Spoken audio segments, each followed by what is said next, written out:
Hi, Bruce.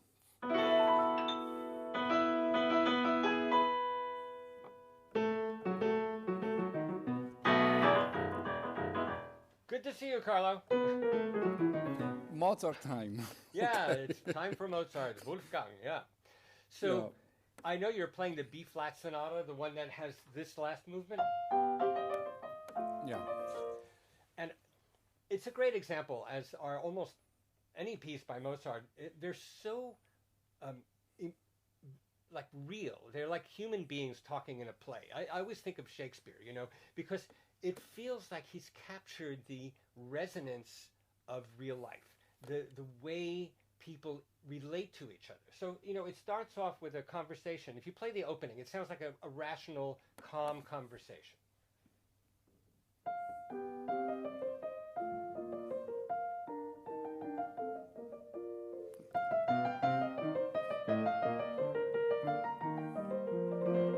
Yeah, but right there, it sounds like now maybe an idea that's unexpected comes in, because it's an ending, but this. There's a little more, just like somebody says, oh, before you leave, I have something to tell you, right? And then the argument starts. That's an argument. So it starts off as a normal, polite conversation and ends up an argument. Maybe somebody brought up politics, you know? I mean, I don't know what happened. And that maybe Wolfgang said something to his father. And his father said, and he said, don't argue with me. And Wolfgang, you know, I'll do what I want. No, you won't. You'll do what I tell you. No, I'll do what I want. And then Mozart, as his father leaves, he goes, yes, makes fun of him. He mocks him. And then Carlo, he keeps that mocking going, right? In the next passage.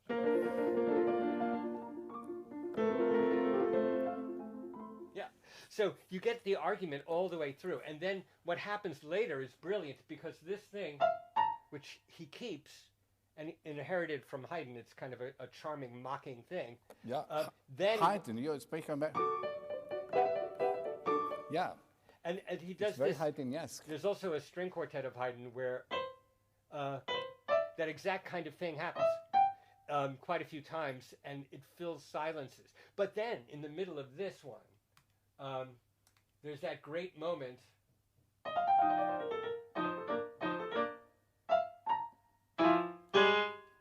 Oops. Yeah. What's going on there? Well, could it be his mother saying, okay, kids, shut up now and behave? I like that. And he does behave. Yeah, that's perfect. So you have Leopold, Mozart, and Costanza, or no, not Costanza, his mother, not his wife. Well, who knows? Maybe she was there too. And then everybody behaves. But these forte pianos, what are those? Now, of course, they're not probably that vicious. It depends.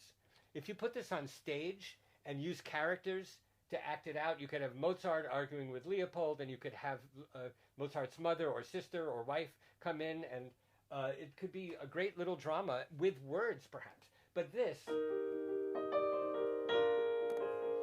you know, our modern piano can make a hell of a forte there, but probably it would be a little. How do you play that when you play that?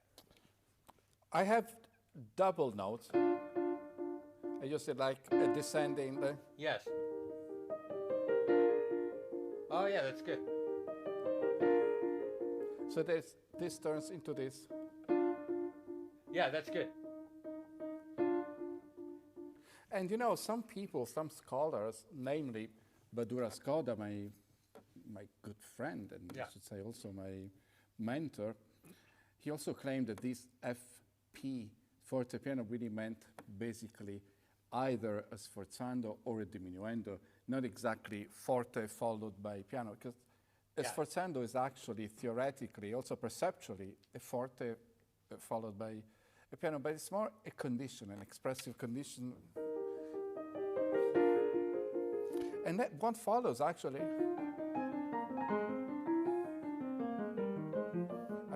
seen so much articulation in a You work. know, In a work. Not so much articulation. And you know, maybe that little forte piano is setting up the fact that Leopold, the father, is keeping it under wraps. He's not quite angry yet. It's getting angrier. He's coming back because he was told to be quiet. Because then you have this, interrupted by...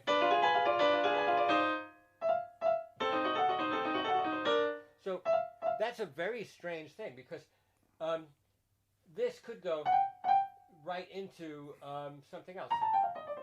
You know, something. But instead...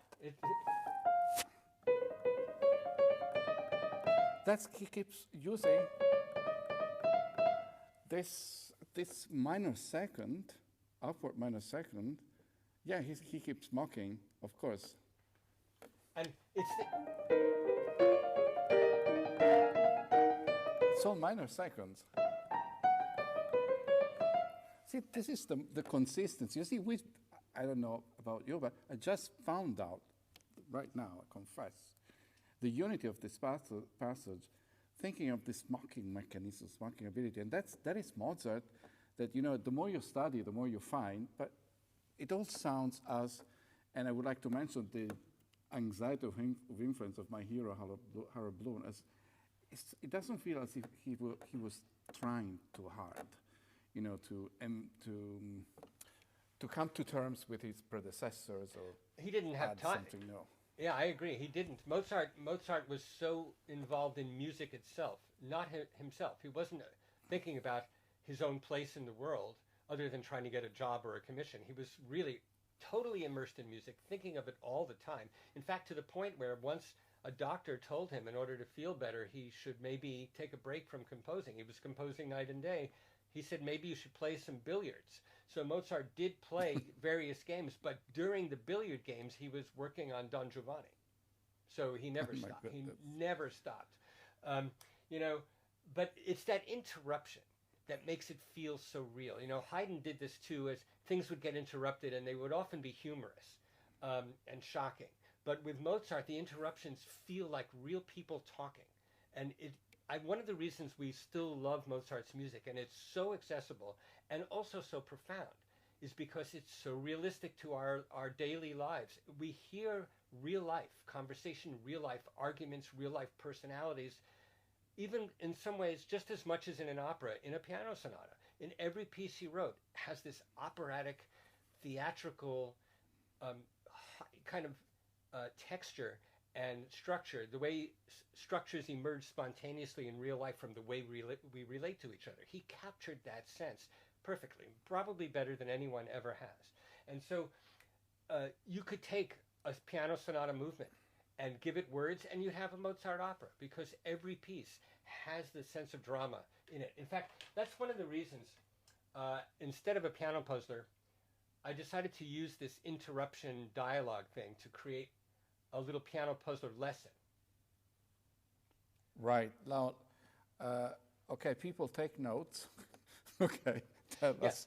I took a children's tune. I don't know how well known it is outside of English-speaking world. It's called The Farmer in the Dell. I don't think any child today knows what a dell is anyway in English, but the farmer in the dell goes like this. The farmer in the dell.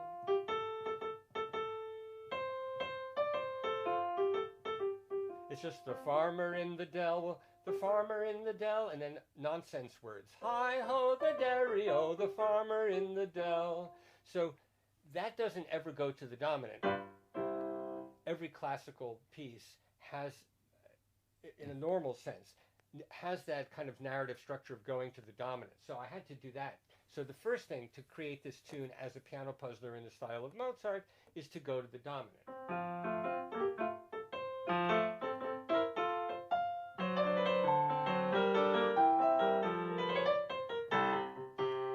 So now we have part two. Wow. And a little interruption. And a cadence. But Mozart never is done. What if somebody comes in and says this?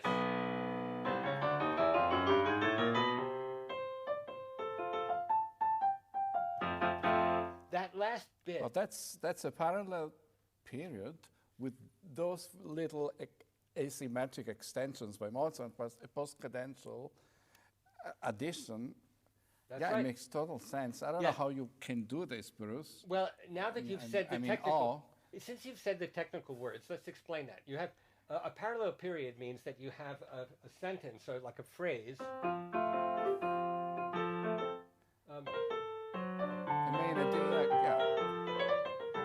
And then the second part of that parallel period is to do the same thing, but come to a final consequent, the consequent. You have an antecedent and a consequent. And then you also mention these interruptions, which are what make it classical. You see, it's a mistake to think that classical balance is all there is.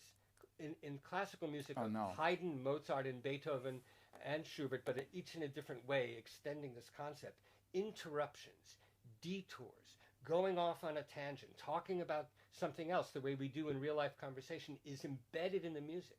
So if you want to write something that sounds structurally like Mozart, for example, you can't just write a balanced parallel period. It won't sound like Mozart, unless it's a theme for variations.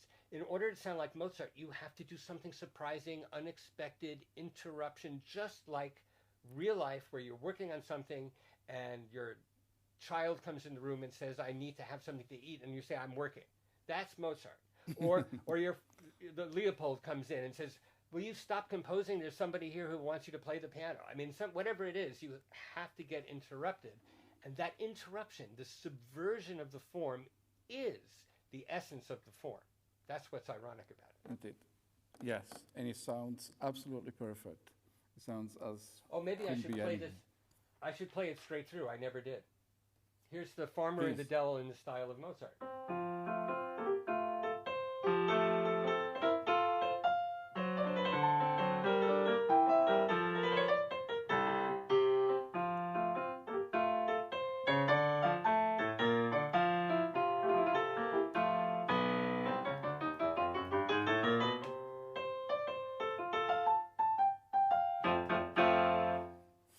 There we go.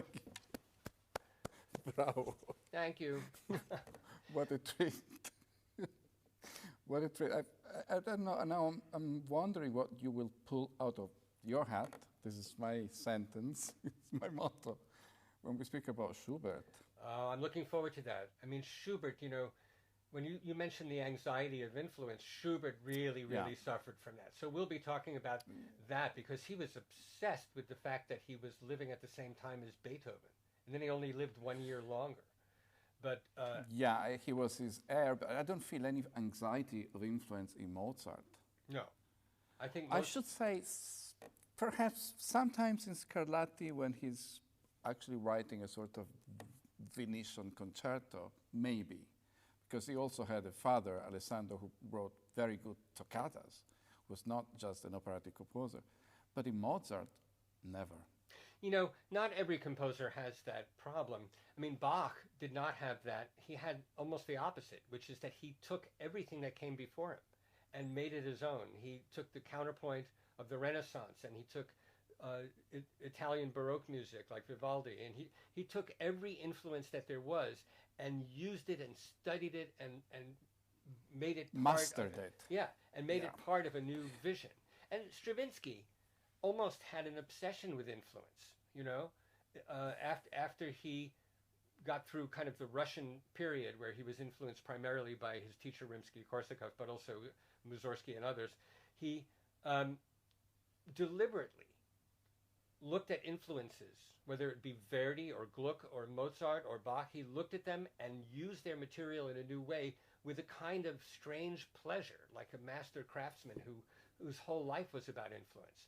So the anxiety of influence is an interesting way to look at people and see how some people suffer from it and some embrace it and some ignore it. I think for Mozart, he was just loving music, deeply involved in it every day, and he heard all the arguments, all the discussions, all the noise in a restaurant, all the sound of people talking at a billiard game. Everything was music, and it just came out like that, and that's why it sounds so real. Of course, I used an expression aimed at literature. Harold Bloom, my hero, but Yes. it applies to music. It applies to music so well, no question. Thank you so much. Thank you so much, Bruce. It's been a pleasure, This is, Carlo. it's a privilege. We feel very grateful, and again, a great lesson, especially how to build a theme in a apparently symmetrical theme. Well, modern form theory differentiates between sentence and period. So William Kaplan, his studies, I've read extensively what Kaplan has written about classical form. And in fact, the paradox, from my point of view, is that we think of Romanticism as something more complex, but actually the complexity, minute complexity of units in classical form is extraordinary. It's all, as you described, going there, but then diverting, changing direction. It all happens in 1, 2, 3, 4 measures. Yeah, I mean, with the classical structures, it's the sense of reality that, and by the storytelling narrative quality that we associate with the form, comes from setting up a normative kind of form, and then breaking it apart and putting it back together. In the Romantic period, what's complex is really harmony, not so much structure in general. Yeah, absolutely. Thank you so much. It's been a pleasure, Carlo. Thank you. See you next time. Yeah. Thank you. Bye-bye.